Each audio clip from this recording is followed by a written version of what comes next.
আমরা যারা আন্তরিকভাবে ইস্তিগফার করেছি, তওবা করেছি, মনে প্রাণে আল্লাহর কাছে অনুতপ্ত হয়ে লজ্জিত হয়ে, তাহলে আমরা এই মুহূর্তে নিষ্পাপ।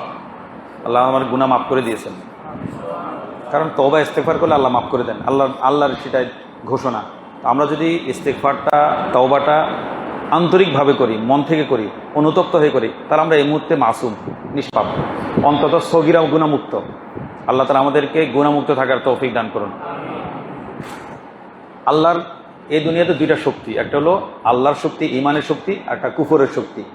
একটা আল্লাহর শক্তি, একটা শয়তানের শক্তি। এই দুইটা শক্তির মধ্যে সবসময় কাশমোকাশ, মানে সবসময় সংঘাত লেগে থাকে। আমার মনেও সবসময় দুইটা দিক, একটা ঈমানের দিকে ডাকে আর একটা কুফরের দিকে ডাকে বা পাপের দিকে ডাকে। এক মন আমাকে নামাজের দিকে ডাকে, আরেক মন আমাকে বলে তুমি একটু পরে নামাজ পড়ো বা পরে পড়ো। দুইটার মধ্যে সবসময় দ্বন্দ্ব সংঘাত লেগে থাকে। তো এখন আমি মুমিন হিসাবে আমার দাবি কি, আমার দায়িত্ব, আমার কর্তব্য হলো ঈমান যেটা বলে, আল্লাহ যেটা বলে সেদিকে আমার মনটাকে ধাবিত করা, অনুপ্রাণিত করা, সেদিকে মনটাকে সচলিত করা। আজকে আমরা দুইটা বিষয় বলবো। কথা, আমরা এশার পরে দীর্ঘ আলোচনা, এটা সুন্নাহ বিরোধী কাজ। নবীজি এশার নামাজের পরে আজীবন সবসময় এশার নামাজের পরে তাড়াতাড়ি শুয়ে পড়তেন, ভোরবেলা উঠতেন। এটা নবীজির আজীবন, একদম মক্কি জীবন থেকে শেষ জীবন পর্যন্ত নবীজি এই আমলটা নিয়মিত করতেন, যে এশার পরে নবীজি বেশিক্ষণ জেগে থাকতেন না। নবীজি এশার নামাজ পরে অপ্রয়োজনীয় কোনো কাজ না থাকলে ঘুমিয়ে পড়তেন, শেষ রাত্রে উঠতেন। নবীজির মৌলিকভাবে নবীজির কাজ দুইটা। সূরা মুজাম্মিলের মধ্যে আল্লাহ তাআলা নবীজিকে দুইটা কাজ করে দিয়েছেন। রাতের বেলা কি, কুমিল লাইলা ইল্লা কলিলা, যে আপনি রাতের অল্প সময় ঘুমিয়ে, তাড়াতাড়ি ঘুমিয়ে শেষের দিকে উঠে আপনি কি করুন, কিয়াম করুন, তাহাজ্জুদ করুন, আল্লাহর ইবাদত বন্দেগী করুন। এটা হলো রাতের কাজ। আর নবীজির জন্য দিনের কাজ কি, এর দুই আয়াত পরে বলেছেন, ইন্নালাকা ফিন নাহারি সাবহান তবিলা। নবীজি আপনার জন্য দিনের বেলা দীর্ঘ প্রস্তুতি, দীর্ঘ পরিশ্রম, দীর্ঘ সাধনা, দীর্ঘ মুজাহাদা আছে দিনের বেলা। সেজন্য আপনি রাতটাকে আমি যে সিলেবাস দিয়েছি, যে কাঠামো দিয়েছি, যে রুটিন দিয়েছি, সেই রুটিনে পালন করুন। আল্লাহ তাআলা নবীজিকে রাতের বেলা তিনটা রুটিন, তিনটা পর্যায়ে, তিনটা ট্রেনিংয়ে উঠিয়ে এনেছেন। একদম প্রথম সূরা মুজাম্মিল তো 3 নম্বর সূরা, একদম শুরুর দিকে নাজিল হয়েছে। এই শুরুর দিকে প্রথমেই আল্লাহ তাআলা নবীজিকে বলেছেন, নবীজি ইয়া আইয়ুহাল মুজাম্মিল কুম আল-লাইল, পুরো রাত জেগে আপনি ইবাদত করুন, ইল্লা কলিলা, সামান্য সময় বাদ দিয়ে। মানে যদি আমরা রাতকে যদি 3 ভাগ করি, নবী এই আয়াত দ্বারা বোঝা যায় আপনি নবীজিকে আল্লাহ তাআলা বলেছেন আপনি রাতের 1 ভাগ ঘুমিয়ে বাকি 2 ভাগ জেগে থাকুন। সে 1 ভাগ কোন ভাগ, শেষ ভাগ না আগের ভাগ? আগের ভাগ। তার মানে একদম রাতে এশার পর নবীজি তাড়াতাড়ি শুয়ে পড়তেন সব সময়, আজীবন। এমনকি কেউ বলে বদরের রাতে নবীজি সারা রাত জেগে আল্লাহর কাছে দোয়া করেছেন। এমন দোয়া করেছেন আবু বকর সাহাবায়ে কেরামের জন্য পেরেশান, ইয়া রাসূলুল্লাহ আপনি কান্না থামান, আপনার দোয়া আল্লাহ কবুল করে ফেলেছেন। তারপরে রাসূল থামান না, এমনভাবে কাঁদছেন যে নবীজির কাপড় এখান থেকে পরে বগলের নিচ দেখা যাচ্ছিল, এমনভাবে আল্লাহর কাছে কান্নাকাটি করেছেন। এই একটা রাত ছাড়া নবীজি আর কোনো রাত জেগেছেন বলে প্রমাণ নেই। সব রাতেই নবীজি তাড়াতাড়ি ঘুমিয়ে পড়েছেন, বিশেষ কোনো কাজ না থাকলে। তো এ হলো নবীজির সিলেবাস ছিল প্রথম যুগে, কুমিল লাইলা ইল্লা কলিলা, আপনি রাতের 3 ভাগের 1 ভাগ ঘুমান, বাকি 2 ভাগ জাগুন। এইভাবে এই সিলেবাসে কিছুদিন যাওয়ার পরে আল্লাহ তাআলা সিলেবাস কোর্স পরিবর্তন করলেন। এর পরের ধাপে দিলেন কি, নিসফাহু। দ্বিতীয় ধাপে আপনি রাতের অর্ধেক জাগুন, অর্ধেক ঘুমিয়ে পড়ুন, আর অর্ধেক রাত জেগে ইবাদত করুন। এরপরে তৃতীয় ধাপে গিয়ে, এটা যখন নবীজি অভ্যস্ত হয়ে গেলেন, সাহাবায়ে কেরাম অভ্যস্ত হয়ে গেলেন, তৃতীয় ধাপে গিয়ে ডোজটা একটু কমিয়ে দিলেন, যে আবিন কুসমিনহু কালিলা, আপনি রাতের 3 ভাগের 2 ভাগ ঘুমান, শেষ ভাগে জেগে উঠুন। এবার এটা হলো নবীজির সিলেবাস, তাহাজ্জুদের সিলেবাস। এটা আমরা হয়তো এই বর্তমানে আমাদের জন্য মানাটা কঠিন। আমরা যদি এখন 10টা বাজে আমাদের রাত শুরু হয়, 10টা বাজে আমাদের রাত শুরু হয় স্বাভাবিকভাবে, এটা কিয়ামতের একটা আলামত, যে কিয়ামত যত আগাবে রাত তত পিছাতে থাকবে। 1টা 2টা 3টা বাজে ঘুমাবে, 4টা বাজে ঘুমাবে, উঠবে 9টা 10টার দিকে। এটা এখন স্বাভাবিক হয়ে গেছে। এটা সম্পূর্ণ ইসলামের ভাবধারা বিরোধী, ইসলামের নির্যাস বিরোধী, ইসলামের মেজাজ বিরোধী, ইসলামের রুচি বিরোধী। এখন একমাত্র আমরা সবসময় বলি আল্লাহ তাআলা বিভিন্ন যুগে মুজাদ্দিদ পাঠান। এখন বাংলাদেশে একজন বড় আলিম এসেছেন ভারত থেকে, মাওলানা সাজ্জাদ নোমানী সাহেব। তো উনি এসেছেন ওয়ালিউল্লাহ মুহাদ্দিস দেহলভী, একজন উপমহাদেশের যাদের চিন্তার অগ্রদূত বলা হয়, যাদের চিন্তার আলোকে পুরো ইংরেজ বিরোধী স্বাধীনতা আন্দোলন, দেওবন্দের আন্দোলন, তাবলীগের আন্দোলন, যাই বলি, যার চিন্তা থেকে বীজগুলো গ্রহণ করে তিনি শাহ ওলিউল্লাহ মুহাদ্দিস দেহলভী। তার চিন্তাটাকে, তাকে নিয়ে সেমিনার করার জন্য, তার চিন্তাটাকে আলোচনা করার জন্য বর্তমান তিনি এসেছেন। এখন এটাদের যেটা বলছিলাম, যে এখন আমাদের এই বর্তমানে যদি অলিউল্লাহ শাহ অলিউল্লাহ একজন মুজাদ্দিদ ছিলেন আমরা মনে করি। আরেকজন মুজাদ্দিদ ছিলেন কি আহমদ সেরহিন্দি, যিনি জাহাঙ্গীরের আমলে দ্বীনে ইলাহির বিরুদ্ধে একাই লড়ে গিয়ে পুরো দ্বীনে ইলাহির একাই বিরক্ত করেছেন। যেমন তুরস্কে ছিল সাইদ বদিউজ্জামান সাইদ নুরুসি রহিমাহুল্লাহ, তিনি পুরো কামাল আতাতুর্কের পুরো সময়টা, পুরো সেকুলার সময়টাকে একাই পুরো টেনে ইসলামটাকে টেনে নিয়ে গেছেন। আল্লাহকে একজনকে এক একভাবে কাজ নেন। তো হিন্দুস্থানে কাজ নিয়েছেন আহমদ সেরহিন্দিকে, পুরো রাষ্ট্র ব্যবস্থার বিরুদ্ধে একা দাঁড়িয়েছেন, পুরো রাষ্ট্রজন সম্রাটের বিরুদ্ধে, পুরো রাষ্ট্র ব্যবস্থার বিরুদ্ধে একা দাঁড়িয়ে পুরো দ্বীন ইলাহিটাকে বিরক্ত করে বিশুদ্ধ ইসলামকে আবার বের করে এনেছেন। তদ্রূপ বদিউজ্জামান সাইদ নুরুসি এমন এভাবে যুগে যুগে কাজ করেন। শাহ অলিউল্লাহ মুহাদ্দিস দেহলভী রহমতুল্লাহ আলী যখন মোগলদের পতন যুগে পুরো চারিদিকে অবক্ষয়, মুসলমানদের চরম হতাশা, ইংরেজদের চরম উত্থান, এ সময় তিনি চিন্তার ঢালটা ঢাল ধরেছিলেন শাহ অলিউল্লাহ। তো আমরা বলি মুজাদ্দিদের কথা এখান থেকে আসলো। বর্তমানে আল্লাহ তাআলা যদি মুজাদ্দিদ পাঠাতেন, তার বড় বড় কর্মসূচির মধ্যে এটাও একটা থাকতো যে সবাইকে আসার পরে তাড়াতাড়ি ঘুম পাড়িয়ে দেওয়া, তার একটা এজেন্ডা, তার কর্মসূচি এটা একটা থাকতো। এখন যদি নবী পাঠাতেন, তার নবীদের একটা কর্মসূচি, প্রধান কর্মসূচি তাওহীদের পাশে এটাও থাকতো যে সবাইকে তাড়াতাড়ি ঘুম পাড়িয়ে দিন। কারণ তারা যত ঘুম যত দেরি হচ্ছে, স্বাস্থ্যের ক্ষতি, সময়ের ক্ষতি, আমাদের সব কিছুর প্যাটার্নের ক্ষতি, পুরো দুনিয়ার ক্ষতি, রাতে যত ঘুম বেশি হবে। এই জন্য আমরা কথা লম্বা করবো না, সংক্ষেপে কথা শেষ করবো ইনশাল্লাহ। তো আমরা এটা যদি এখন যদি পালন করতে নাও পারি, অন্তত মনে মনে একটা চিন্তা রাখি যে আমি ইনশাল্লাহ এক সময় তাড়াতাড়ি ঘুমিয়ে পড়বো, ভোর রাতে উঠবো, শেষ রাতে উঠবো, 4টা বাজে উঠবো বা একটু আগে উঠবো। আমার এই পড়াশোনাটা আমরা শেষ রাতে নিয়ে যাই।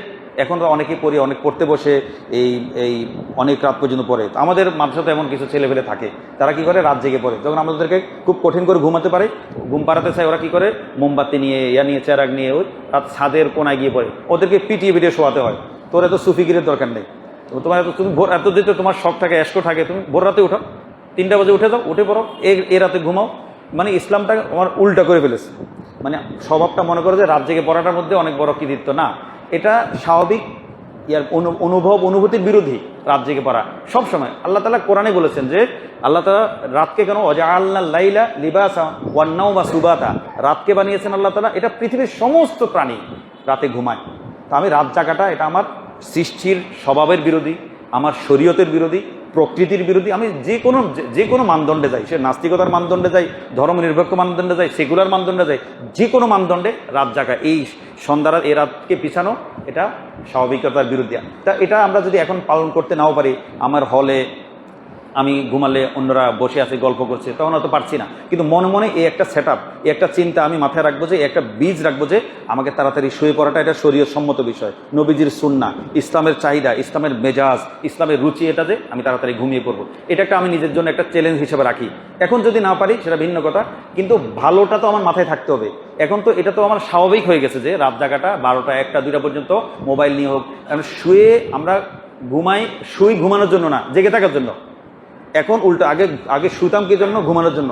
এখন শুই জেগে থাকার জন্য, নিয়ে বাস মোবাইল শরীফ খুলে বসি, একবার দেখতে দেখতে এমনি আঙ্গুল ব্যথা হয় না, কিংবা একভাবে ঘন্টার পর ঘন্টা আঙ্গুল ব্যথা হয় না, কিন্তু অন্য কাজ করতে গেলে ব্যথা হয়ে যায়, ব্যায়াম করতে গেলে ব্যথা হয়ে যায়। তো আমরা এখন উল্টা হয়ে গেছে সবকিছু, মানে মানদণ্ড পাল্টে গেছে। আগে শুতাম ঘুমানোর জন্য, এখন শুই জেগে থাকার জন্য।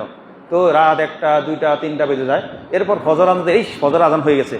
তো কেউ ফজর আজান হয়ে গেছে বলে নামাজে আসে, কেউ ফজর আজান শুনে তাড়াতাড়ি খেতামুড়ি দিয়ে ঘুমায় মোবাইলটা রেখে। তো মানে মানদণ্ড সম্পূর্ণ উল্টে গেছে। তো সবাইকে বলছি না যে আজকে আমি এখন গিয়ে ঘুমিয়ে পড়তে, অভ্যাসটা পরিবর্তন করতে সময় লাগবে। আজকে আমাদের প্রথম এবং প্রধান কথা হলো যে আমরা তাড়াতাড়ি শুয়ে পড়াটাকে একটা চ্যালেঞ্জ হিসাবে নেব, ভোর রাতে ওঠাটাকে একটা চ্যালেঞ্জ হিসাবে নেব। এটা আমার জীবন পাল্টে যাবে, অন্যরকম হয়ে যাবে ইনশাল্লাহ জীবন। একটু পরীক্ষা করে দেখি, ভোর রাতে ওঠাটা, ভোর রাতে আগে উঠতে পারা, ঠিক আছে 2 রাকাত নামাজ পড়তে না পারলাম, তারপরও ভোর রাতে যে নীরব, নিস্তব্ধ, প্রশান্তিময় একটা নীরবতা, এটার স্বাদ মজা অন্যরকম। যে কোনো জিনিস, আমি আমার প্রিয়জনের সাথে কথা বলার জন্য নির্জনতা খুঁজি, কোথাও পার্কের আড়াল খুঁজি, বাসর ঘরে একটা আলাদা ইন্ডিভিজুয়াল রুম দেয়, যে কোনো সময়। তো আল্লাহর সাথে, আল্লাহ আমার সবচেয়ে প্রিয়, আমার সবচেয়ে প্রিয়কে আল্লাহ, আমার সবচেয়ে আপনকে আল্লাহ, আমার সবচেয়ে কাছের কে আল্লাহ। তো আল্লাহর সাথে প্রেম করার জন্য, আল্লাহর সাথে মহব্বত করার জন্য শেষ রাতের চেয়ে উপযুক্ত সময় কিছু হতে পারে না। এটা আল্লাহর সাথে একদম মাহবুব, আশেক এবং মাশুকের মিলনের সময় শেষ রাতটা। এটার মজা আসলে বলে বোঝানো মুশকিল, যদি এটা নিজে অভিজ্ঞতা যাচাই না করি। আমরা আমাদের মাদ্রাসায় আমরা এটা চর্চা করি যে ভোর রাতে উঠে করে আমাদের বিশেষ পদ্ধতিতে আমরা 8টা সিফত 8টা বৈশিষ্ট্যকে সামনে রেখে আমরা তাহাজ্জুদের মধ্যে কোরআন তেলাওয়াত করার চেষ্টা করি। এটার মজা স্বাদ অন্যরকম। এটা অন্তত যদি সবসময় না পারি, সপ্তাহে একদিন চেষ্টা করি বা মাসে একবার চেষ্টা করি, অন্তত একবার মাসে চেষ্টা করি যে আমি তাড়াতাড়ি ঘুমিয়ে পড়বো, আবার ভোর রাতে অন্তত 3টা বাজে উঠে বা 3:15 বাজে উঠে অন্তত 2টা রাকাত নামাজ পড়বো। নবীজি 8 রাকাত তাহাজ্জুদ পড়তেন, নবীজি তাহাজ্জুদ পড়তেন 8 রাকাত, আমি অন্তত 2 রাকাত পড়ি, অন্তত একটু চেষ্টা করি। দেখবো যে এটা ওই দিন সারাদিন আমার এত সুখ, এত আনন্দ, এত পরিতৃপ্তি। পৃথিবীতে যারা ইসলাম গ্রহণ করেছে অমুসলিম, তাদেরকে যখন প্রশ্ন করা হয়, অনেকেই দেখা যায় কালিমা যখন পরে কাঁদে, চোখের পানি পড়ে। সেই জার্মান মহিলা হোক, ফরাসি মহিলা হোক, যে স্প্যানিশ মহিলা হোক, যেই হোক, যখন কালিমা পড়ে তা হাউমাউ করে কাঁদে। তো সবার কাছে প্রশ্ন থাকে যে আপনি কালিমা যখন পড়াচ্ছিল, আপনি তারপর চোখ দিয়ে পানি পড়ছিল কেন? সবার এক উত্তর যে আমার মনটা কেমন যেন হালকা প্রশান্তি। আমরা অনেক গরমের মধ্যে হেঁটে যাই না, হেঁটে যাই, তো যখন দেখি এফেক্স বা বাটা জুদার মধ্যে কি আছে, ওই এয়ার কার্টন থাকে না দরজার, এয়ার কার্টন তারে কি শান্তি। ঠিক এই এটা তো ইমানের শান্তির সাথে তুলনা করা যায়। তারপর একটা অনুভব বোঝানো আর কি। ওইখানে দাঁড়ায় দেখা যায় দরজার সামনে সব, মসজিদের দরজার সামনে সব দাঁড়িয়ে থাকে। আরে ভাই, মানুষ ঢুকবে তো, ওখানে প্রথম ঢুকে যে শান্তি লাগে ওখান থেকে আর নড়তেছেন। আর ভিতরে তো ঠান্ডা আছে, এখানে সরাসরি বাতাস, এয়ার কার্টেন আছে, ওখানে শান্তি লাগে। তো ঠিক এরকম একটা অনুভূতি যারা অমুসলিম তাদের ভিতরে একটা খেলা করে কালিমা পড়ার সাথে সাথে। কারণ কালিমা কি করে, সব কিছুকে ভাঙচুর করে। আল্লামা ইকবালের একটা কবিতা আছে, দরবে কলিম, ওনার বইয়ের নাম জরবে কলিম লা ইলাহা ইল্লাল্লাহ। এই কবিতাটা, এটা ইউটিউবেও এটা লা ইলাহা খুদি কা সিররে নিহা লা ইলাহা, এটা একটা সার্চ দিয়ে একটু শুনে নেব। অনেকে তো গান বাজনা সহ দেয়, তো এটা আমরা খুদি কা সিররে নিহা লা ইলাহা, 7-8 লাইনের একটা কবিতা, অসাধারণ কবিতা। আমি অনেকে লা ইলাহা ইল্লাল্লাহকে বোঝার জন্য আমি আজকে ভেবেছিলাম কবিতাটা প্রিন্ট করে এনে সবাইকে হাতে হাতে দিয়ে ওটা একটু ব্যাখ্যা করবো, যদি ভবিষ্যতে কোনো সম্ভব হয়, সময় থাকলে ওটা প্রিন্ট করে এনে ইনশাল্লাহ আমরা সবাইকে দিব, লাইন ওটা আমরা একটু বোঝানোর চেষ্টা করবো। মানে লা ইলাহা ইল্লাল্লাহ মানে কি, উনি এই লাইন ওটা এখন চ্যাট জিপিটিকে দিয়ে কপি করে এনে ওটা ব্যাখ্যা সব বুঝিয়ে দেবে যে খুদি কা সিররে নেহা লা ইলাহা ইল্লাল্লাহ। এইভাবে উনি 7-8টা উপমা দিয়েছেন, মানে কালিমাটা পুরো পরিষ্কার হয়ে যাবে। তা আজকে আমাদের দ্বিতীয় কথা হলো যে প্রথম পাঠ হলো আমরা রাতের বেলা তাড়াতাড়ি শুয়ে পড়াটাকে, এটা শুয়ে পড়াটা ভালো, এই কথাটা মাথায় নেবো। আজকে আমি বলছি না এখান থেকে তাড়াতাড়ি শুয়ে পড়বে, শুয়ে পড়াটা উচিত, এই চিন্তাটা মাথায় রাখবো, সবাই তো জানি। তারপর এটা দ্বিতীয় কথা হলো আমরা আল্লামা ইকবালের শেয়ারটা খুদি কা সিররে নেহা লা ইলাহা ইল্লাল্লাহ, এটা ইউটিউবে সার্চ দিলে বেরোবে, সুন্দর করে অনেকে বলে, অনেকে অনেক সুরে বলে। তো আমরা এটা পড়ার চেষ্টা করবো, বোঝার চেষ্টা করবো। এখন তো বোঝা খুব সহজ, পৃথিবীর যে কোনো ভাষার যে কোনো বিষয়ের বই এআইকে দিলেই বা সেটা অনুবাদ সুন্দর ব্যাখ্যা করে দেয়, সহজে বুঝিয়ে দেবে। এমনকি অনেক পণ্ডিতের চেয়েও ভালো করে বুঝিয়ে দেয় যে শব্দ অর্থ আলাদা করে শব্দ অর্থ হলে সির মানে কি, সির মানে হলো গোপন, নেহা মানে হলো একদম, সির মানে গোপন রহস্য, নেহা মানে হলো যেটা গোপন থাকে। এইভাবে শব্দ আলাদা আলাদা করে যেভাবে চায় সেভাবে দেয়। এখন তো জ্ঞান খুব সহজ হয়ে গেছে, এলেম অর্জন খুব সহজ হয়ে গেছে। আমি শুধু মান্না সালোয়ার মতো, হ্যাঁ বনি ইসরাইল যেমন আকাশ থেকে হা করে থাকতো, মান্না সালোয়ার মুখে এসে পড়তো, জান্নাতের মতো আর কি। যে জান্নাতে আমি পাখিটা উড়ে যাচ্ছে, মজা, হঠাৎ থেকে পাখি এসে আমার মুখে ঢুকে যাচ্ছে গুনাহ হয়ে। তো এখন জ্ঞানটা এমন, পৃথিবীর যে কোনো জ্ঞান এখন আর কঠিন নাই। তো দ্বীনি এলেম অর্জন করি, দিয়ে দুনিয়াবি এলেম চাই, যে কোনো এলেম সহজ। যাক, আমরা এটা প্রথম 2টা কথা। তৃতীয় কথা যাব, আমরা যারা এখানে নামাজ পড়ি সবাই নামাজি মাশাআল্লাহ। তো এটা একটা নেয়ামত, আল্লাহ তাআলা যে আমাদেরকে নামাজ পড়ার জন্য আসার তৌফিক দিয়েছেন, এটা নেয়ামত না? অনেক বড় নেয়ামত, অনেক বড় নেয়ামত। এটা নেয়ামত আমি কল্পনা করতে পারবো না, এটা কত বড় নেয়ামত। এটা নেয়ামত এই জন্য যে আমি হুজুর, আমার জন্য দাড়ি টুপি এটা স্বাভাবিক, কিন্তু এই ছেলেগুলো তো দাড়ি টুপি ছাড়া এমন পরিবেশ থেকে নামাজ পড়তে এসেছে, এটা অকল্পনীয়। বর্তমান যে সিলেবাস, যে মানসিকতা, যে পরিবেশ থেকে উঠে আসা পরও নামাজ পড়তে পারা, এটা অনেক বড় নেয়ামতের বিষয়। তো এই নিয়ামতটাকে ধরে রাখা আমার কর্তব্য। নিয়ামতকে ধরে রাখার প্রধান সূত্র কি? শুকর আদায় করা, আলহামদুলিল্লাহ, শুকরিয়া আদায় করা। যখনই নামাজ পড়তে পারবো, যখনই আল্লাহ জিকির করতে পারবো, এটা মনে মনে একবার শুকরিয়া আদায় করবো, আল্লাহ আপনার তৌফিক ছাড়া এটা সম্ভব ছিল না। ঈমান এমন একটা বিষয় যে আমরা অনেক সময় ঈমানটা যে চলে যেতে পারে এটা মনে থাকে না। আমি জন্মগতভাবে ঈমান পেয়েছি, বাবা মায়ের সূত্রে ঈমান পেয়েছি, আমি অনেক সহজে ঈমান পেয়ে গেছি। এজন্য অনেক সময় ঈমানের মতো মহামূল্যবান সম্পদ আমার, এটার মূল্যটা আমার মনে থাকে না। এটা মূল্য তখনই মনে থাকবে যখন আমি বিপরীত পরিবেশে যাব। এমন বড় বড় ব্যক্তি ঈমান হারা হয়ে গেছে, সাহাবী, নবীজির সাহাবী ঈমান হারা হয়ে গেছে, আছে না? আছে, আস্তাগফিরুল্লাহ, আল্লাহ আমাদেরকে হেফাজত করুন। কেমন সাহাবী? ইসলামের প্রথম যুগে একদম নবীজি মক্কায় ইসলামের প্রচার শুরু করার তখনই ইসলাম গ্রহণ করেছেন এমন একজন মানুষ। কেমন মানুষ? এই মানুষটা নবীজি আসার আগে, নবীজি নবুয়ত পাওয়ার আগে মক্কায় কিছু মানুষ ছিল, তারা মূর্তি পূজা করতো না, তারা শিরিক করতো না, তাদেরকে হানিফ বলা হতো। যেমন নবীজির চাচাতো সম্বন্ধী ওয়ারাকা বিন নওফেল, খাদিজা রাদিয়াল্লাহু আনহার বড় ভাই, চাচাতো ভাই, তিনি হানিফ ছিলেন, খ্রিস্টান ছিলেন, খ্রিস্ট ধর্ম গ্রহণ করেছিলেন তিনি। এভাবে আরও অনেক মানুষ ছিলেন হানিফ, তারা মূর্তি পূজা করতো না, কাবাগরের মূর্তি পূজা করতো না, শিরিক করতো না, মদ খেতো না, জুয়া খেলতো না, অন্যায় কিছু করতো না, এদেরকে হানিফ বলা হতো। এমন হানিফ ছিলেন একজন মানুষ, তার নাম হলো ওবায়দুল্লাহ বিন জাহাশ। ওবায়দুল্লাহ বিন জাহাশ এই মানুষটা, এই সাহাবী একদম শুরুর দিকে ইসলাম গ্রহণ করেছেন। শুধু তা না, ইসলাম গ্রহণ করার আগে কোনোদিন কুফরি করেননি, কোনোদিন শিরিক করেননি, মদ খাননি, জুয়া খেলেনি, এমন বিশুদ্ধ মানুষ ইসলাম গ্রহণ করেছেন। তিনি হলেন নবীজির ফুফাতো ভাই, আপন ফুফাতো ভাই। নবীজির ফুফি 6 জন। নবীজির ফুফি কয়জন? 6 জন। 6 জনের মধ্যে উমাইমা একজন আছে, উমাইমার ছেলে ইনি জয়নাব বিনতে জাহাশ, এবং ইনি কার? নবীজির সম্বন্ধীয় বটে। জয়নাব বিনতে জাহাশের বড় ভাই ওবায়দুল্লাহ বিন জাহাশ, নবীজির ফুফাতো বোন বিয়ে করেছেন না জয়নাব বিনতে জাহাশ, তার ভাই ওবায়দুল্লাহ বিন জাহাশ। একদম শুরুর দিকে ইসলাম গ্রহণ করেছেন, এবং ইসলাম গ্রহণ করার আগেও তিনি শিরিক করেননি। এমন মানুষটা, এমন মানুষ যখন ইসলাম গ্রহণ করলেন, তার সাথে বিয়ে হয়েছে কার? আবু সুফিয়ানের মেয়ে রমলা বিনতে আবি সুফিয়ান, মুআবিয়া রাদিয়াল্লাহু তাআলার বোন, আমাদের আমিরুল মুমিনিন মুআবিয়ার বোন। এবং আবু সুফিয়ান মক্কার, যিনি কোরাইশদের নেতা ছিলেন, কাফেরদের নেতা ছিলেন, এবং কোরাইশে উহুদের যুদ্ধে মুসলমানদের বিরোধী ফ্রন্টের কি ছিল? জেনারেল জ্যাকব বা জেনারেল আরোরার পদে ছিল আর কি, যারা বাংলাদেশে এসেছিল ভারতের পক্ষ থেকে।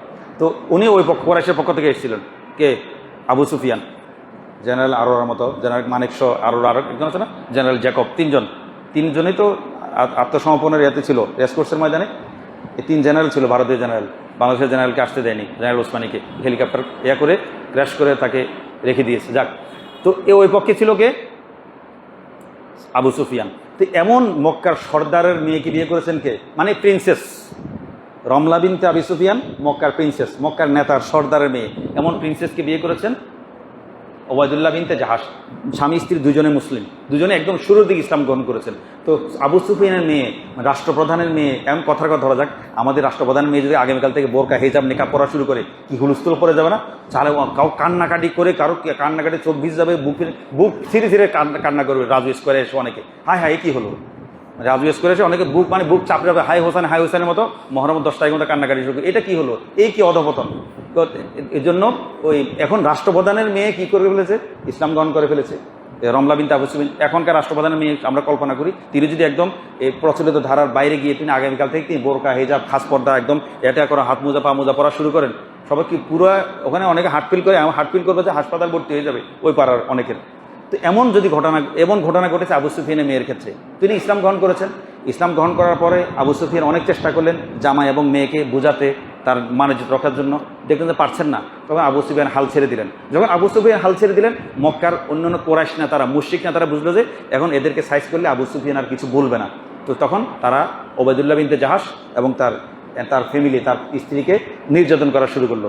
তো এক পর্যায়ে নির্যাতন সইতে না পেরে নবীজির কাছ থেকে হলো হিজরতের নির্দেশ হলো যে তোমরা হিজরত করো। তখন হাবশাতে হিজরত করলেন ওবায়দুল্লাহ বিন জাহাশ, তার স্ত্রী ওবায়দুল্লাহ বিন জাহাশ এবং রমলা বিনতে আবি সুফিয়ান, যাকে আমরা উম্মে হাবিবা নামে চিনি আর কি। উম্মে হাবিবা, তার মূল নাম রমলা। ইয়াতে গেলেন দুইজন। কোথায় গিয়েছেন? আবিসিনিয়াতে, এখন বর্তমানে ইরিত্রিয়া আছে না, ইথিওপিয়া আছে না, ইথিওপিয়ার যে অংশটাতে তখন বৃহত্তর হাবশা, বৃহত্তর আবিসিনিয়া, ওই অংশে ইরিত্রিয়া অংশে তারা সাহাবায়ে কেরাম হিজরত করেছিলেন। তো ওখানে যাওয়ার পরে হলো ওখানে তো নাজ্জাশী, তিনি খ্রিস্টান শাসক, খ্রিস্টান বাদশাহ, তো ন্যায়পরায়ণ শাসক, বিশুদ্ধ সাচ্চা খ্রিস্টান ছিলেন। তখন এরা যখন গেল, তো মক্কার কোরাইশ নেতাদের টনক নড়ল, কি ব্যাপার, আমাদের ছেলেপেলেগুলো উজ্জ্বল ব্রাইট ছেলেগুলো কি হয়েছে, দাড়ি টুপি রেখে নামাজ পড়া শুরু করলো। এটা খুব খারাপ কথা। এরা সবাই দাড়ি টুপি রাখা শুরু করছে, নামাজ পড়া শুরু করছে। তখন এটা সবাই কোথায় চলে গেলো? মসজিদে যাচ্ছে, হাবশাতে চলে গেলো।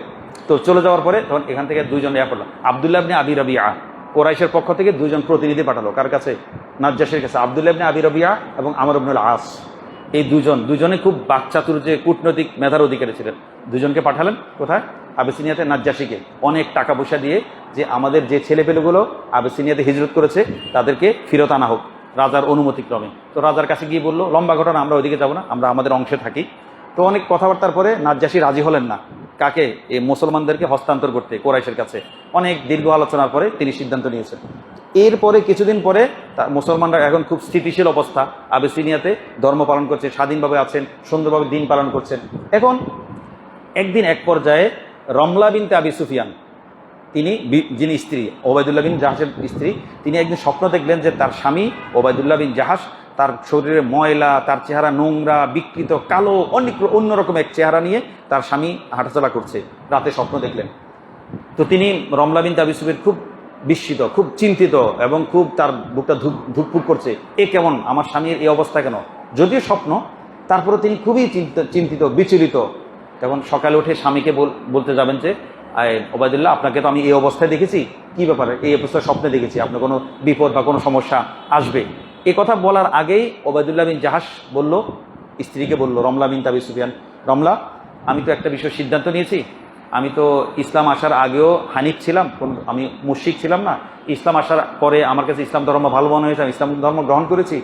এখন আবিসিনিয়াতে আসার পর আমার কাছে মনে হচ্ছে খ্রিস্টান ধর্মই ভালো। তো আমার কাছে খ্রিস্টান ধর্ম ভালো, এদের ধর্মকর্ম পালন করতে আমার কাছে ভালো লাগছে, এদেরটা আমার ইসলামের চেয়ে ভালো মনে হচ্ছে। তো আমি খ্রিস্টান ধর্ম গ্রহণ করে ফেলেছি। এখন তোমার সামনে 3টা অপশন, কাকে, স্ত্রীকে বলছে, তোমার সামনে 3টা অপশন, হয় তুমি আমার সাথে খ্রিস্টান হয়ে যাবে, তাহলে সুখে শান্তিতে আমরা দুজন এখানে থাকবো, 1 নম্বর অপশন। 2 নম্বর অপশন, তুমি যদি চাও আমি তোমাকে তোমার বাবার কাছে আমর ইবনে আস, আব্দুল ইবনে আবি রবিয়া, দুজন প্রতিনিধি এখনো আছে, আমি ওদের সাথে তোমাকে তোমার বাবার কাছে আবু সুফিয়ানের কাছে মক্কায় পাঠিয়ে দেবো, 2 নম্বর অপশন। 3 নম্বর অপশন, আমি তোমাকে ডিভোর্স দিব, তুমি তুমি এখানে থাকতে পারো, যা ইচ্ছা তুমি তাই করতে পারবে। তখন রমলা বিনতে আবি সুফিয়ান বললেন যে, স্বামী, আপনাকে তো আমি রাতের বেলা এই স্বপ্ন দেখেছি, এমন ভয়ঙ্কর পরিস্থিতি, আপনার এই অবস্থা আমি স্বপ্নে দেখেছিলাম, স্বপ্ন মনে হচ্ছে সেটাই স্বপ্নটা বাস্তবায়ন হয়ে গেছে।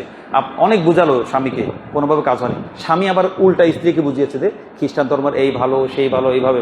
তো দুজনকে বুঝিয়ে কেউ কাউকে রাজি করাতে পারেনি। তো ডিভোর্স হয়ে গেল। ওবায়দুল্লাহ বিন জাহাজ সে তার পথে চলে গেল, গিয়ে ইচ্ছা মতো, যেমন না ছাড়া ফেলে যেমন হয় আর কি, একদম ছাড়া ফেলে যেমন লাগাম ছেড়ে দিলে লাগামহীন হয়ে যায় না, একটা নিয়ন্ত্রণ থাকলে। লাগামহীন হওয়ার পর কি হলো, একটা বৃদ্ধ মানুষকে, সে পরীক্ষার্থী, ইন্টারমিডিয়েট ছাত্র, একটা বৃদ্ধ লোকের এমন জোরে ফ্লাইং কিকের লাথি মারলো না কয়েকদিন আগে, এমন জোরে লাথি মারলো, বৃদ্ধ মানুষটা বাঁকা হয়ে গেল ব্যথায়। তো মানে লাগাম ছাড়া হয়ে গেল, যেমনটা হয় আর কি, এই তো 3-4 দিন আগের ঘটনা। তো এমন, তো সেও লাগাম ছাড়া হয়ে গেছে, ওবায়দুল্লাহ বিন জাহাজ।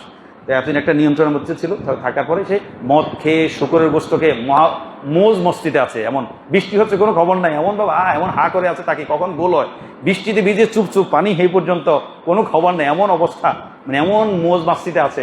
ওইদিকে একদম মানুষ, হাজার হাজার লক্ষ মানুষ পানিতে ডুবে আছে, আর ওরাও পানিতে ডুবে আছে, আমরাও তো পানিতে ডুবে আছি, কিন্তু চোখ আছে কোন দিকে, কেউ গাছের আগায়, কেউ পাতার ডোগায়, আল্লাহ, বিল্ডিং কার্নিশের মধ্যে এমনি কেউ ঝুলে আছে, সুবহানাল্লাহ। তো এমন অবস্থা, মোজ মাস্তি থেকে মজা পেয়ে গেছে। আবার বলে কি, মেসি আমার বাপ, মেসি আমার বাপ, আমার বাপ, মেসি আমার বাপ, এটাও বলে। এবার তোর বাপ কই, এবার তোর মেসির বাপ কি এবং দাবি করছে, বুক চাপড়ে বলছে, জানো মেসি আমার বাপ, এবং অনলাইনে লাইভ অন এয়ার ব্রডকাস্টের মধ্যে। যাক, তো ও এখন ওই মেসিকে বাপ মেনে শুকর খাওয়া শুরু করেছে, মদ খাওয়া শুরু করেছে। আর এদিকে আল্লাহর এই বান্দি সমস্ত প্রতিকূলতা জানে, যে এই পৃথিবীতে একজন বিধবা নারী, এর মধ্যে তার একটা মেয়ে হয়েছে, মক্কা থেকে যাওয়ার সময় সন্তান সম্ভবা ছিলেন উম্মে হাবিবা, রমলা বিনতে আবি সুফিয়ান। তো ওখানে যাওয়ার পর তার জন্ম হলো, মেয়েটার নাম রেখেছেন হাবিবা।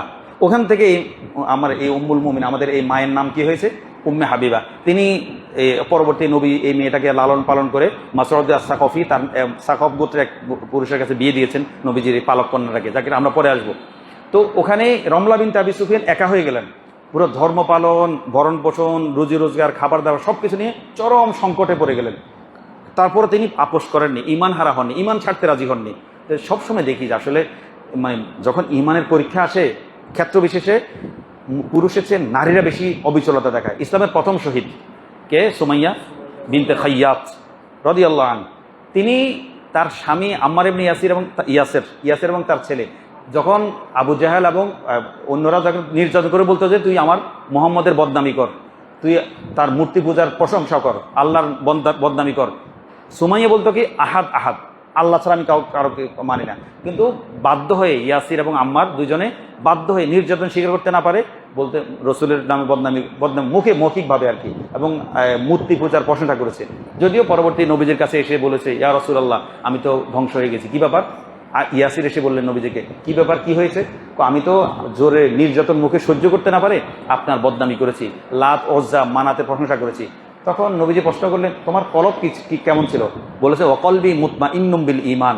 মুখে যাই বলেছে, আমার কলবে পরিপূর্ণ আল্লাহর প্রতি ঈমান, খুব দৃঢ় ঈমান ছিল। কোথায়? তাহলে কোনো সমস্যা নেই, এরকম আরো তুমি এরকম সমস্যা বললে তুমি আরো বেশি বেশি করে বলবে, কলব ঠিক থাকলে হয়েছে। ছাড় দিয়েছেন নবীজি, কিন্তু এই ছাড়টা স্ত্রী গ্রহণ করেনি, সুমাইয়া গ্রহণ করেনি। তিনি বলছে, আমাকে মেরে ফেলো। কেমন বা মেরেছে? ভয়ঙ্করভাবে মেরেছে। দুইটা পা, দুইটা ওটের পা, এখানে রশি বেঁধে একটা ওটের সাথে বেঁধেছে, আরেকটা পা দিয়ে আরেকটা পায়ের সাথে আরেকটা ওটের সাথে বেঁধেছে, দুইটা ওটকে দুই দিকে চালিয়ে দিয়েছে। আর মধ্যখানে আবু জাহাল ওই ঠিক লজ্জাস্থানে বর্ষা মেরেছে, বল্লম মেরে ফেলেছে। তারপরে এই মহিলা আজীব এক মহিলা। এই মহিলা মানে কুফরি কালাম, আল্লাহ নবীজির বিরুদ্ধে কিছু বলতে রাজি হয়নি, লাত ওজ্জার প্রশংসা করতে রাজি, শুধু আহাদ কুল হু আল্লাহু লা ইলাহা ইল্লাল্লাহ বলেছেন।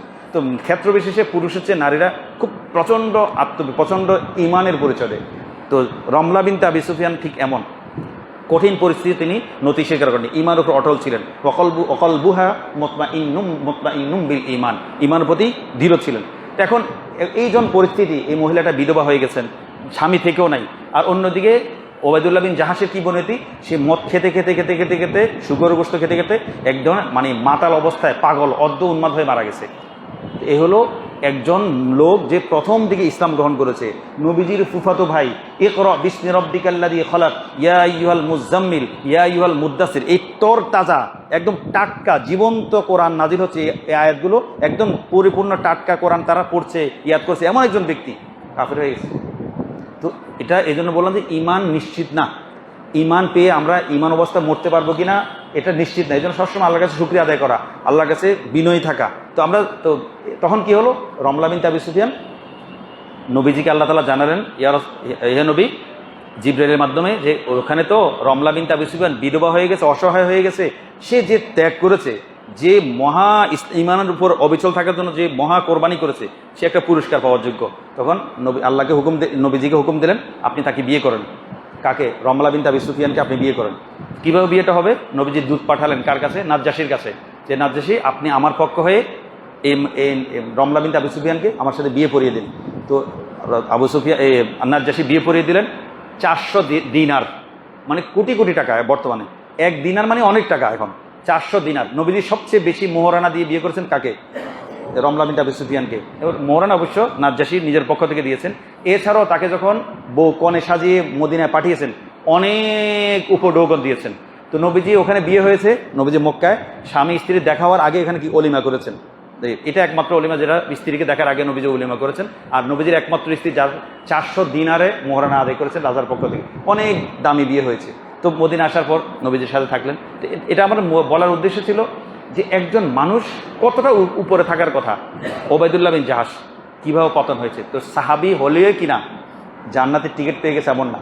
তো এটা আমরা খুব সতর্ক থাকবো যে আল্লাহ তাআলা আমাকে নামাজ পড়ার সুযোগ দিচ্ছেন, আমাকে ঈমান আনার সুযোগ দিয়েছেন, আমাকে দিন পালন করার সুযোগ, এই জন্য শুকরিয়া আদায় করবো, কখনো কোনো কারণে অহংকার করবো। আরেকটা ঘটনা আমরা বলবো, আরেকজন ব্যক্তি, যে ব্যক্তি এখন এই মুহূর্তে এই ঈমানের পরীক্ষার সময় আমাদের ঈমানের উপর টিকে থাকার দুইটা উপায় আমরা সূরা কাহাফ থেকে বলবো, লম্বা আলোচনা করার সুযোগ কম। দুইটা বিষয় আল্লাহ তাআলা আমরা যে আয়াতটা তেলাওয়াত করেছি সেখানে বলেছেন কি, ওয়াসবির নাফসাকা মাআল্লাযীনা ইয়াদউনা রাব্বাহুম বিল, হে নবীজি আপনি কি করুন, নিজেকে লাগিয়ে রাখুন। ওয়াসবির নাফসাকা, আপনি নিজেকে লাগিয়ে রাখুন কার সাথে? মাআল্লাযীনা ইয়াদউনা রাব্বাহুম, যারা কি করে তাদের রবকে ডাকে, বিল গদাতি, ও সকাল সন্ধ্যায়। আমরা বিস্তারিত আলোচনা যাব না, আমরা শুধু সূত্রটা বলবো। সূত্রটা কি? নবীজিকে বলছেন আপনি সাহাবায়ে কেরামের সাথে থাকুন, সাহাবায়ে কেরামের সাথে বেশি বেশি সময় কাটান। কোন সাহাবায়ে কেরাম? যারা সকাল সন্ধ্যায় জিকির করে, যারা আল্লাহর সন্তুষ্টির জন্য সব কিছু ত্যাগ করে, এদের সাথে। এখন এখান থেকে আমরা সূত্র বের করব, বর্তমানে যে ফিতনার সময়, বর্তমানে যে মুসিবতের সময়, বর্তমান যে কুফরের সময়, বর্তমান যে পাপাচারের সময়, এখন দ্বীনের উপর থাকার। আর সূরা কাহাফের মূল বৈশিষ্ট্য কি? দাজ্জাল থেকে বাঁচা যাবে। সূরা কাহাফ যদি তেলাওয়াত করে প্রতি শুক্রবারে, এবং অথবা সূরা কাহাফের প্রথম 10টা আয়াত যদি মুখস্থ করে কেউ, আল্লাহ তাআলা তাকে দাজ্জালের ফিতনা থেকে বাঁচাবেন। এখন তার মানে এই পুরো সূরার মধ্যে দাজ্জাল বিরোধী, দাজ্জাল নিরোধক একটা কি আছে? দাজ্জালের শক্তিকে রোধ করার মতো একটা শক্তি এই সূরার মধ্যে আল্লাহ তাআলা রেখেছেন। এটাকে বলে ইমিউনিটি সিস্টেম। যদিও শিক্ষামন্ত্রী মহোদয় ইমিউনিটি সিস্টেমের দুর্বলতাকে ইঙ্গিত করে বলছে, কাউকে কটাক্ষ করেননি। ইমিউনিটি সিস্টেমকে দুর্বল হিসাবে বলেছেন, পারমেন মোরক বলেছেন, খারাপ অর্থে বলেননি, আমি যতটুকু বুঝেছি, কিন্তু সেটাকে খারাপ অর্থে নিয়ে গেছে। তো অর্থাৎ ইমিউনিটি সিস্টেমটা দাজ্জাল বিরোধী ইমিউনিটি সিস্টেমটা কি শক্তিশালী সূরা কাহফের মধ্যে। আমি যত সূরা কাহফ যদি নিয়মিত তেলাওয়াত করি সেটা কি হবে, আমাকে দাজ্জাল বিরোধী একটা ইমিউনিটি সিস্টেম দিবে, শক্তি দিবে, যে আমাকে দাজ্জালের ফিতনা থেকে বাঁচাবে। এটা একটা সূরত। আরেকটা সূরত কি, আমি ওয়াসবির নাফসাকা মা আল্লাযিনা, আমি দাজ্জাল থেকে বাঁচতে চাইলে, দাজ্জালের ফিতনা থেকে বাঁচতে চাইলে, পাপ থেকে বাঁচতে চাইলে, ওয়াসবির নাফসাকা মা আল্লাযিনা ইয়াদউনা রাব্বাহুম, আপনি আমাকে যারা সকাল সন্ধ্যা আল্লাহর জিকির করে, আল্লাহর ইবাদত করে, নামাজ কালাম করে, এখন আমি সাহাবায়ে কেরাম পাবো, ওই মানের ধার্মিক পাবো, নবীকে পাবো, আব্দুল কাদের জিলানীকে পাবো না। এখন আমার যুগে এরা কারা, আমার যুগে যারা, আমার হলে যারা 5 ওয়াক্ত নামাজ পড়ে, ওরাই এই যুগে সাহাবী। হ্যাঁ, ওরা তো অনেক গুনাহ করবে, অনেক উল্টাপাল্টা করবে, কিন্তু 5 ওয়াক্ত নামাজ পড়ে, তার মানে এই যুগের জন্য এরাই সাহাবী, এরাই ভালো মানুষ। এদের সাথে সময় কাটাবো ইনশাল্লাহ। ওয়াসবির নাফসাকা, আমি ভালো মানুষ খোঁজার জন্য অনেক দূরে যেতে হবে না, ভালো মানুষ খোঁজার জন্য কোনো খানকায় যেতে হবে না, যেতে পারলে তো আলহামদুলিল্লাহ। ভালো মানুষ খোঁজার জন্য কোনো পীরের দরবারে যেতে হবে না। আমি আমার আশেপাশে আমার জন্য ভালো মানুষ অনেক আছে, যারা 5 ওয়াক্ত নামাজ পড়ে, এটা অনেক ভালো, এদের সাথে আমি সময় কাটাবো। তাহলে আমি দাজ্জালের ফিতনা থেকে বাঁচার সবচেয়ে সহজ উপায় হলো, আমি আমার আশেপাশে যারা ভালো মানুষ আছে, আমার ভালো কলিগ, যারা সহপাঠী আছে, তাদের সাথে সময় কাটাবো। এটা যদি আলাদা করে নাও পারি, এই যে 5 ওয়াক্ত নামাজ পড়তে আসি না, 5 ওয়াক্ত নামাজ পড়তে মসজিদে আসি, তো এই ফরজ নামাজের সময় বা অল্প সময় যেটুকু থাকি, এটাও এই ওয়াসফি নাফসাকা এই আয়াতে আমল হয়ে যাবে। মনে মনে একটু নিয়ত রাখবো, হে আল্লাহ, আপনি নবীজিকে হুকুম করেছেন ভালো মানুষের সাথে, সাহাবায়ে কেরামের সাথে থাকার জন্য। আমি এই নিয়তে মসজিদে আসার সময় এই নিয়তটা করবো, আমি নামাজ পড়তে যাচ্ছি আর একদল ভালো মানুষের সাথে সময় কাটানোর জন্য যাচ্ছি। তাহলে এই নিয়তের মাধ্যমে আল্লাহ তাআলা আমাকে দাজ্জালের ফিতনা থেকে বাঁচাবেন ইনশাআল্লাহ।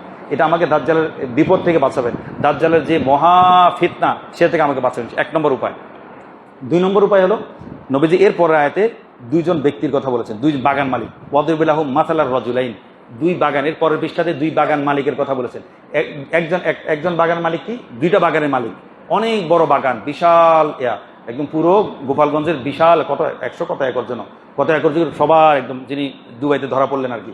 তো এক বিশাল এলাকা জুড়ে নাকি ওনার কি বাড়ি, বাগান বাড়ি, এই সেই নানা, মানে পুরো গোপালগঞ্জ উনি একাই দখল করে ফেলেছে। তো এমন আল্লাহ জানে কিভাবে এত জমাবে। এবং ওটার জন্য আলাদা পুলিশ বাহিনীকে কি করতো, দৈনিক যে পুলিশ বাহিনী পাহারা দেয়, ওদের 40,000 টাকা খরচ হতো শুধু দুপুরে খাবার বাবদ, পুলিশ নিজের ওনার প্রপার্টি পাহারা দেওয়ার বাবদ, যিনি দুবাইতে এখন আছেন আর কি। যদি আল্লাহ ওনাকে সহি সালামতে বাংলাদেশ সরকারের হাতে, বাংলাদেশ নিরাপত্তা বাহিনীর হাতে সুপর্দ করার ব্যবস্থা করে দিন, আমিন।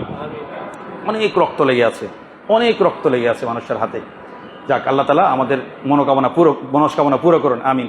তো এখন এই যে বিশাল বাগান, তো বাগান থাকলে, অনেক বড় সম্পত্তি থাকলে ধরাকে সরা জ্ঞান হয়, অহংকার হয়, কিছু মনে হয় না, কোথায় আসুক, এমনি উনি কি বলে, এভাবে হাত গুটিয়ে বলেছিলেন, কোথায় তার আসুক দেখে, একদম সাংবাদিক সম্মেলনে উনি বলেছেন। তো জমি থাকলে, ক্ষমতা থাকলে অনেক কিছু মনে হয়। তো কদিন পর কি হয়ে যায়, যদি আল্লাহর ফয়সালা থেকে 40 বছর পরে হলো কি ধরা পড়ে, DOHS থেকে যত 40 বছর পরে হলো কি করতে হবে, ধরা পড়তে হবে। যদি অন্যায় করে, যদি রাষ্ট্রের বিরুদ্ধে কোনো কাজ করে, সে যতই গোপন থাকুক, যতই লুকিয়ে থাকুন, যত বিদেশি গোয়েন্দা সংস্থার ছত্রছায়া থাকুন, যতই DOHS এর মতো নিরাপত্তা বলে থাকুন, 40 বছর পরে হলো কি করতে হয়, ধরা পড়তে হয় অন্যায় করলে, রাষ্ট্রবিরোধী কাজ করলে। তো আমি যদি আমার ভিতরে অহংকার আসে, আমার ভিতরে যদি দম্ভ আসে, আমার পতন হবে, পতন নিশ্চিত, এটা একটু সুনিশ্চিতভাবে বলতে পারি। তো এখন আমার কাছে সবসময় মনে রাখতে হবে যে এখন আমার দ্বিতীয় সূরতকে, দাজ্জাল থেকে বাঁচার, বর্তমানে ফিতনা থেকে বাঁচার দ্বিতীয় সূরত হলো, আমার ভিতরে একটা বৈশিষ্ট্য, মুমিনের মূল বৈশিষ্ট্য হলো তারা বাহ্যিক চাকচিক্য দেখে কি হয় না, মুগ্ধ হয় না, বাহ্যিক চাকচিক্য দেখে মুগ্ধ হবো না। এটা হলো দ্বিতীয় পদ্ধতি ওই ফিতনা থেকে বাঁচার। কিভাবে, দাজ্জাল কি করবে, আমার এক হাতে জান্নাত, এক হাতে জাহান্নাম দেখাবে। তো জান্নাত যেটা দেখাবে ওটা মূলত কি, জাহান্নাম, আর যেটা জান্নাত সেটা মূলত জাহান্নাম। এভাবে ফিতনা ফেলবে আর কি। এখনো আমার কাছে কি করে, অনেক সুন্দর সুন্দর জিনিস মনে হয়, আসলে কি সেটা সুন্দর, শরীয়তের মানদণ্ডে সুন্দর না, সেটা আসলে জাহান্নামের দিকে টেনে নেয় আমাকে। যেটা অবৈধ, যেটা হারাম, এটা অনেক চাকচিক্য, এটার মজা, এটার আকর্ষণ অনেক বেশি থাকে, কিন্তু সেটা আমাকে চিনতে হবে, বুঝতে হবে যে এটার বাহ্যিক জেগে, কোরআনের ভাষায় জাহরাতাল হায়াতিদ দুনিয়া, পার্থিব জীবনের চাকচিক্য। আমার যিনি শেখ প্রফেসর হামিদুর রহমান রাহিমাহুল্লাহ, বইটার প্রফেসর ছিলেন, অনেক বড় কামেল, অনেক বড় বুজুর্গ মানুষ।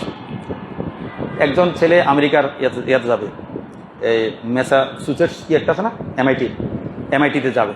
তো ওনার কাছে পরামর্শ চাইতে গেছে, হজরত আমি তো MIT-তে যাবো, চান্স পেয়েছি, স্কলারশিপ পেয়েছি, ওখানে আমি কীভাবে থাকবো, আপনি আমাকে একটু নসিহত করেন। তো হজরত অনেক বলেন, লা তামুদ্দান্না আইনাইকা ইলা মা মাত্তা'না বি আজওয়াজিহিম যাহরাতাল হায়াতিদ দুনিয়া। এটা সূরা 16 পারার একটা আয়াতের মধ্যে এটা বলছে যে তুমি আল্লাহ তাআলা নবীজিকে পরামর্শ দিচ্ছেন যে আপনি চারপাশে যে কাফের মুশরিকদের চাকচিক্য জাকজমক অনেক টাকা পয়সা ধন দৌলত জৌলুস এগুলোর দিকে আপনি তাকাবেন না। আমাদের শেখ ফজল আহমদ উনি এটা বলতে চেয়েছেন যে ওই ছেলেটাকে তুমি MIT-তে যাবে, অনেক বড় বড় জায়গায় যাবে, অনেক আকর্ষণীয় কিছু দেখবে, তোমাকে যেন সেই আকর্ষণীয় বস্তুগুলো তোমাকে যেন কি না প্রলুব্ধ করতে না পারে, বিভ্রান্ত করতে না পারে, গোমরা বিচ্যুত করতে না পারে। তুমি তোমার আপন পড়াশোনা নিয়ে থাকবে, তুমি কোনো কোনো লোভের হাতছানি আকর্ষণ তোমাকে যেন বিচ্যুত করতে না পারে, এটা তুমি মনে রাখবে। লা তামুদ্দান্না আইনাইকা ইলা মা মাত্তা'না বিহি আজওয়াজাম মিনহুম যাহরাতাল হায়াত দুনিয়া। পার্থিব জীবনে চাকচিক্য আমার সামনে আসবে, অনেক লোভ নিয়ে আসবে, অনেক হাতছানি নিয়ে আসবে, অনেক ভালো ভালো যুক্তি দেখাবে, অনেক আকর্ষণীয় কথা বলবে। আমার দায়িত্ব কি? এই লোভটাকে, এই হাতছানিটাকে এড়ানো। এটাই হলো আমাকে মূল প্রকৃত অবস্থা। ঈমানের মূল দাবি হলো কি?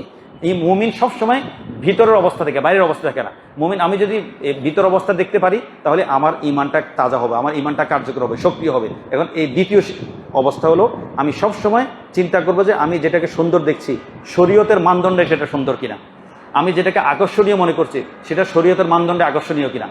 এই লোকটা যে 2 বাগানের মালিক, সে নিজেকে অনেক বড় কিছু মনে করেছে। সূরা কাহফের অনেক বড় কিছু মনে করে কি হয়েছে? সে আল্লাহকে অস্বীকার করেছে। সে পাশে যে গরিব তার প্রতিবেশী ছিল তাকে অবজ্ঞা করেছে। তুই গরিব, তোর কাছে তো কিছু নেই, আমার কাছে 2টা বাগান আছে, এবং এমন বাগান যে পানি দিতে হয় না। আল্লাহ গায়েবীভাবে কুদরতিভাবে বাগানের মধ্যখানে নহর বইয়ে দিয়েছেন, এমনি সেচের কাজ হয়ে যায়। খেজুর গাছগুলো উপরে খেজুর গাছ, নিচে আবার আঙ্গুরের বাগান, এত সুন্দর ব্যবস্থা। এরপরে মানুষটা কি করেছে? অহংকার করেছে যে তাবিদ হাজি আবাদা। সে মনে মনে এই আমার এই বাগান, এই টাকা পয়সা কখনো ধ্বংস হবে না, 41 সাল 2000 সাল পর্যন্ত আমাদের ভীষণ, আমরা চেতনা ওই দিন পর্যন্ত ইয়ে করবো, কিন্তু ঠিক নেই। তো যত লম্বা স্বপ্ন দেখুক কাজ হবে না যদি কি হয়, আল্লাহ যদি ফায়সালা না থাকে, আল্লাহ যদি কি তার কুদরতি অনুমোদন না থাকে। আমি সম্পদ থাকলে, ক্ষমতা থাকলে অনেক কিছু মনে হয়, অনেক বড় বড় মনে হয়, ধরাকে সরা জ্ঞান হয়, কিন্তু এই সময়টাতে আমার ক্ষমতার সময়, আমার যৌবনের সময়, আমার শক্তির সময়, আমার মেধার সময়, তখন আমি বিনয়ী হব এবং চাকচিক্য দেখে মুগ্ধ হব না। এটা দুই নম্বর পদ্ধতি। 1 নম্বর পদ্ধতি কি? আমরা ভালো মানুষের সঙ্গ নিব। 2 নম্বর পদ্ধতি, চাকচিক্য দ্বারা মোহে পড়বো না। এই 2টা বিষয় মনে রাখলে ইনশাল্লাহ আমি দাজ্জালের ফিতনা থেকে বাঁচতে পারবো। সূরা কাহফের যে কয়েকটা বার্তার মধ্যে এই 2টা বার্তা যে সূরা কাহফ বলতে এসেছে। একটা ঘটনা কি? নবীজিকে বলছেন ওয়াসফির নাফসাকা, আপনি সাহাবায়ে কেরামের সাথে থাকুন। কেমনভাবে থাকুন? এমনভাবে যে সূরা আবাসা আছে না, সূরা আবাসা, নবীজি মক্কায় কাফের দিকে দাওয়াত দেওয়ার জন্য অনেক চেষ্টা করেছেন। তো একদিন তিনি দাওয়াত দিয়েছেন, খাবারের আয়োজন করেছেন। খাবারের আয়োজন করে বড় বড় আবু জাহেল, আস বিন ওয়াইল, ওয়ালিদ বিন মুগীরা, বড় বড় ডাক সাইডে যত বড় ছিল সবাইকে দাওয়াত দিয়েছেন। দাওয়াত দিয়ে তাদের সাথে কথা বলছেন। এমন সময় কি আসলো? আব্দুল্লাহ ইবনে উম্মে মাকতুম, অন্ধ সাহাবী, তিনি তো চোখে দেখেন না। নবীজি কথা বলছেন, গলার আওয়াজ শুনে নবীজিকে বললেন, ইয়া রাসূলুল্লাহ আল্লিমনি মা আল্লামাকাল্লাহ, আপনাকে আল্লাহ যে দিন শিখিয়েছেন আমাকে সেটা শিক্ষা দেন। এটা বারবার বলছেন। নবীজি চিন্তা করছেন যে আব্দুল্লাহ ইবনে উম্মে মাকতুম সে মুসলিম, তাকে আমি পরেও কথা বলতে পারবো, কিন্তু এই এত বড় বড় নেতা যাদেরকে আমি সামনে পেয়েছি এদেরকে তার কথা বলার সুযোগ পাবো না, এদেরকে আমি কথা বলে নিই, পরে আব্দুল্লাহ ইবনে উম্মে মাকতুমকে আমি পরে কথা বলবো ওদের সাথে। তখন আল্লাহ তাআলা সাথে সাথে সূরা আবাসা নাযিল করেছেন, আবাসা ওয়া তাওয়াল্লা আন যাও। এ রাসূল, আপনি কাফেরদের দিকে নিয়ে ব্যস্ত আছেন, তাদেরকে দাওয়াত দেওয়ার জন্য না, আপনি এই অন্ধ সাহাবীকে বেশি গুরুত্ব দিন, তাকে শেখান। ওরা ঈমান আনলো আনলো সেটা আপনার বিষয় না, আপনি দাওয়াত দিয়েছেন, দায়িত্ব আদায় হয়ে গেছে। আপনার আব্দুল্লাহ ইবনে উম্মে মাকতুমকে কি করুন? তার সাথে সময় কাটান। তো ওয়াসফির নাফসাকা মা আল্লাযিনা, মানে কাফেরদের বড় বড় নেতা, মানে বিল ক্লিনটন, এই যুগের শি জিনপিং, একদম নরেন্দ্র মোদী, বড় বড় বুকের পাটা কয় ইঞ্চি? 36 ইঞ্চি মনে হয়। মাই বায়োলজিক্যাল নেহিও, মানে তিনিও নেই, তিনি মানুষ থেকে জন্ম হয়নি, কেমন অবস্থা। মানুষ যখন বড় হয়ে অনেক অহংকার ঢুকে যায় তখন অন্য কিছু। আজকে তো এতদিন তো কি ওয়াংসুককে কি করেনি, পরোয়া করেনি, আজকে বিকেলে তুলে দিয়েছে জোর করে, বিকেলে সকালে ভোর রাতে, ভোরের 3টা না 4টার দিকে গিয়ে যন্ত্র মন্ত্র থেকে তুলে দিল না ইয়াকে, ওয়াংসুককে, কি যেন নাম, কি পুরো নাম, যিনি অনশন করছিলেন। এতদিন কিছু বলেনি। এখন যখন দেখছে যে ওই প্রখর জনতা পার্টির নেতা এসে যোগ দিয়েছে, আবার দিল্লির যে আম আদমি পার্টির উনি এসে সব দেখা করছে কংগ্রেসে, তখন ভয় পেয়ে গেছে। ভয় পেয়ে এবার ওনাকে উঠিয়ে দিয়েছে। যাক, তো ভয় পায় না, সবাই ভয় পায়, মানে জনতাকে সবাই ভয় পায়। জনগণ কখন খেপে যায় সেটা আসলে কেউ বলতে পারে না। তো এখন আমাদের কাজ কি? আমাদের কাজ হলো, আমরা 2টা কথা শেষ করব। 1 নম্বর কথা বলেছিলাম, 1 নম্বর কথা কি বলেছি না, 1 নম্বর বলেছি রাতে তাড়াতাড়ি শুয়ে পড়াটা ভালো, শুধু অন্তত এই মেসেজটা মাথায় নিব। 2 নম্বর কি বলেছিলাম?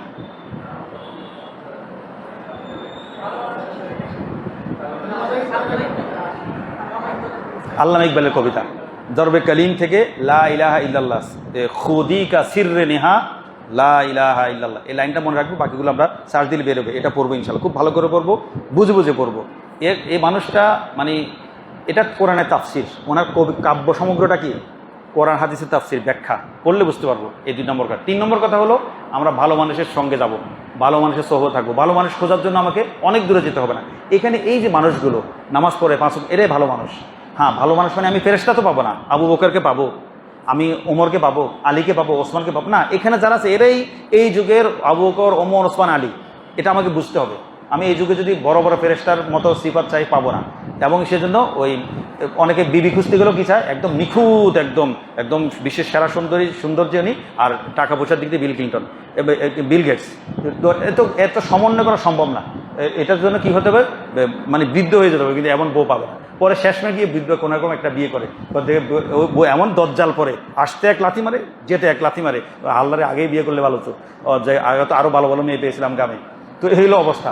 তো আমরা মূল হলো 4টা কথা, শেষ তাড়াতাড়ি শুরু করার চেষ্টা করব, পাশাপাশি অন্তত সপ্তাহে 1 দিন ভোর রাতে ওঠার চেষ্টা করব যদি সম্ভব হয়। 2 নম্বর কথা, আল্লামা ইকবালের কবিতাটা পড়বো, বোঝার চেষ্টা করবো ইনশাল্লাহ, এটা ব্যাখ্যা অনলাইনে আছে। 3 নম্বর, আমরা ভালো মানুষের সাথে থাকবো, আর ভালো মানুষ খোঁজার জন্য বাইরেও মাঝে মধ্যে যাবো, কোনো বড় হুজুরের দরবার যাবো, পীর সাহেবের দরবার, বুজুর্গের দরবার যাবো। তবে সার্বক্ষণিকভাবে এখানে যারা আছে এরাই আমার জন্য ভালো মানুষ। অন্তত 5 ওয়াক্ত নামাজ পড়তে যখন আসবো, এই নিয়ত করবো, আল্লাহ কুনু মা'আস সাদিকিন ওয়াসবির নাফসাকা মা'আল্লাযিনা, আপনি নবীজিকে ভালো মানুষের থাকতে বলেছেন। আমি মসজিদে যাচ্ছি আপনার নামাজ পড়ার জন্য, ঠিক আছে, পাশাপাশি আপনার কিছু ভালো বান্দার সাথে কিছুটা 5 মিনিট 10 মিনিট সময় কাটাবো, এই উদ্দেশ্যে যাচ্ছি। ইনশাআল্লাহ আল্লাহ আমাকে দাজ্জালের ফিতনা থেকে বাঁচাবে। 3 নম্বর কথা। 4 নম্বর কথা কি ছিল, দুনিয়ার চাকচিক্য সুন্দর যেটা দেখবো সেটা দ্বারা মোহিত হয়ে যাব না, সেটা দ্বারা আমি বিভ্রান্ত হব না। এটা ভিতরটাকেই সেটা বোঝার চেষ্টা করব। আমি সম্পদ, আমার টাকা পয়সা, আমার নম্বর, আমার মার্কস, আমার পদ ইত্যাদি আমি মুগ্ধ হব না, মোহন হব না। হ্যাঁ, এগুলোকে আমি মূল্যবান মনে করবো, কিন্তু এগুলোতে আমি মোহে পড়বো না, ভিতরে অহংকার জাগতে দিব না। এবং এটা মনে রাখবো যে আমি যত বড় মানুষ হই, যত বড়, এখন আমি পাগড়ি বেঁধে, টুপি বেঁধে সারাক্ষণ আমি তোজে সুবহানাল্লাহ সুবহানাল্লাহ পড়তে পড়তে হাতে ফোসকা ফেলে ফেলছি, সিজদা দিয়ে কোবাল কালো করে ফেলছি, এমন অবস্থা আমি কাফের, আমার কুফরে চলে আসতে পারে, আমি ইমান হারা হয়ে যেতে পারি। আমি কি ওবায়দুল্লাহ বিন জাহাশের চেয়ে বড় হতে পারবো? প্রথম যুগে সাহাবি, নবীজির ফুফাতো ভাই, এবং হানিফ, কুফরি যুগে তিনি মূর্তি পূজা করেননি, এমন মানুষ তার কাছে খ্রিস্টান ধর্ম ভালো লেগেছে, মদ খেয়ে শুকর খেয়ে মারা গেছে, নাউজুবিল্লাহ মিন যালিক। তো সবসময় আল্লাহর কাছে খুব বিনীত থাকবে, আল্লাহ আমাকে নামাজ পড়ার সুযোগ দিয়েছেন, আমি খুবই কৃতজ্ঞ। আপনি যদি সুযোগ না দেন নামাজ পড়তে পারতাম না। তো আমাদের কথা শেষ। আল্লাহ তাআলা আমাদেরকে যা কিছু বলা হলো সে অনুযায়ী আমল করার তৌফিক দান করুন। অনেকের পরীক্ষা আছে এবং রাতও হয়ে গেছে, আমরা এই জন্য যে 4টা কথা মনে রাখার চেষ্টা করব। আল্লাহ তাআলা আমাদেরকে তৌফিক দান করুন।